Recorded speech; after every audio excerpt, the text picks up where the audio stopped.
हम कविता प्रिया अहाँ सबके हाथ जोड़कर प्रणाम करै छी और आजू हम महाशिवरात्रि के शुभ अवसर पर एक मैथिली गीत गाबे जा रहल छी। अगर अहाँ सबके नीक लागत तो प्लीज अपन प्यार देबै और अपन स्नेह देबै। अहाँ के स्नेह के आभारी रहब हम और ए गीत के ज्यादा से ज्यादा शेयर करब और हमर चैनल के सब्सक्राइब करके हमरा सपोर्ट सेहो करब।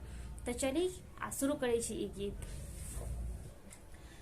भोला बाबा हरे ललखिन गौरी के ज्ञान जोगिया जादू जनै छैना कि भोला बाबा हरे ललखिन गौरी के ज्ञान जोगिया जादू जनै छैना।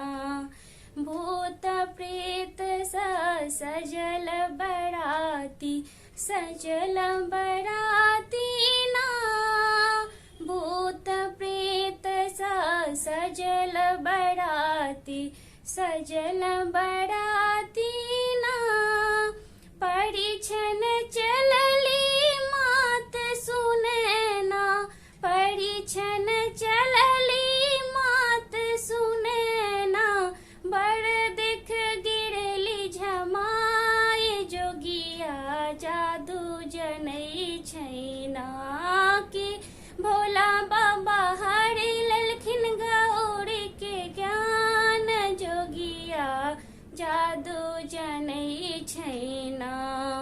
खिड़की के ओट धने ठाड़ भेली गौरा दाई खिड़की के ओट धने ठाड़ भेली गौरा दाई सुनी लियो अर्ज हमार अपन रूप बदलिया जोगिया अपन रूप बदलिया जोगिया नहीं हर लोग पछताए जोगिया जादू जनै छैना कि भोला बाबा हरे ललखिन गौरी के ज्ञान जोगिया जादू जनै छैना।